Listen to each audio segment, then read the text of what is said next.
ओम नमः शिवाय दोस्तों।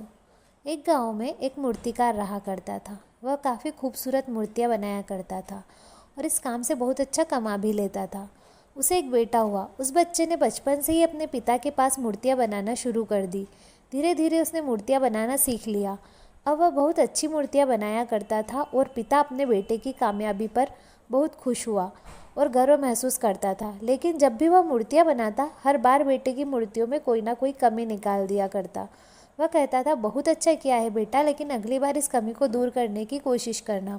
बेटा भी कोई शिकायत नहीं करता। वह अपने पिता की सलाह पर अमल करते हुए अपनी मूर्तियों को और बेहतर करता रहता।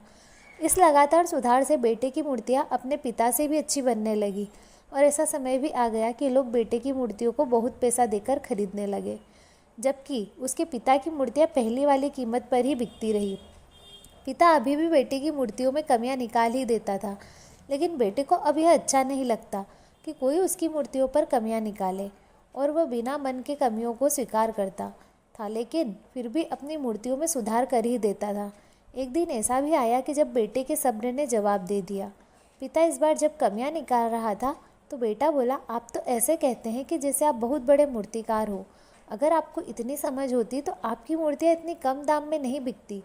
मुझे नहीं लगता कि अब आपकी सलाह की मुझे ज़रूरत है। मेरी मूर्तियाँ बिल्कुल ठीक है। पिता ने जब बेटे की बात सुनी तो उसने अपने बेटे को सलाह देना और उसकी मूर्तियों में कमियां निकालना बंद कर दिया। कुछ महीने तो वह लड़का खुश रहा, लेकिन फिर उसने यह महसूस किया कि लोग अब उसकी मूर्तियों की इतनी तारीफ नहीं करते हैं जितनी पहले किया करते थे, और उसकी मूर्तियों के दाम बढ़ना भी बंद हो गए और उसकी बिक्री बहुत कम होने लगी। शुरू में तो बेटे को कुछ समझ नहीं आया, लेकिन फिर वह अपने पिताजी के पास गया और उनसे इस समस्या के बारे में सारी बात बताई। उसके पिताजी ने बेटे की बातों को बहुत शांति से सुना, जैसे कि उन्हें पहले से पता था कि एक दिन इस प्रकार का सिचुएशन आएगा। बेटे ने भी इस बात को नोटिस किया और पूछा, क्या आप जानते थे कि ऐसा होने वाला है? पिता ने हाँ में उत्तर दिया और बोला, आज से कई साल पहले मैं भी इस हालात से टकराया था। बेटे ने सवाल किया, तो फिर आपने मुझे समझाया क्यों नहीं? पिताजी ने जवाब दिया, क्योंकि तुम समझना नहीं चाहते थे। मैं जानता हूँ कि तुम्हारी जितनी अच्छी मूर्तियाँ मैं नहीं बनाता हूँ। यह भी हो सकता है कि मूर्तियों के बारे में मेरी सलाह गलत हो। ऐसा भी नहीं है कि मेरी सलाह की वजह से कभी तुम्हारी मूर्ति बेहतर बनी हो, लेकिन जब मैं तुम्हारी मूर्तियों में कमियां दिखाता था तब तुम अपनी बनाई मूर्तियों से संतुष्ट नहीं होते थे और खुद को बेहतर करने की कोशिश करते थे, और वही बेहतर होने की कोशिश ही तुम्हारे कामयाब होने का एक बड़ा कारण था। लेकिन जिस दिन तुम अपने काम से संतुष्ट हो गए और तुमने यह भी मान लिया कि अब इसमें और बेहतर होने की कोई गुंजाइश ही नहीं है, तब तुम्हारी कामयाबी रुक गई। लोग हमेशा तुमसे बेहतर की उम्मीद रखते हैं और यही कारण है कि अब तुम्हारी मूर्तियों के लिए तुम्हारी तारीफ नहीं होती है और ना ही उनके लिए तुम्हें ज़्यादा पैसे मिलते हैं। बेटा थोड़ी देर चुप रहा और फिर उसने सवाल किया, तो अब मुझे क्या करना चाहिए? पिता ने एक वाक्य में जवाब दिया, असंतुष्ट होना सीख लो।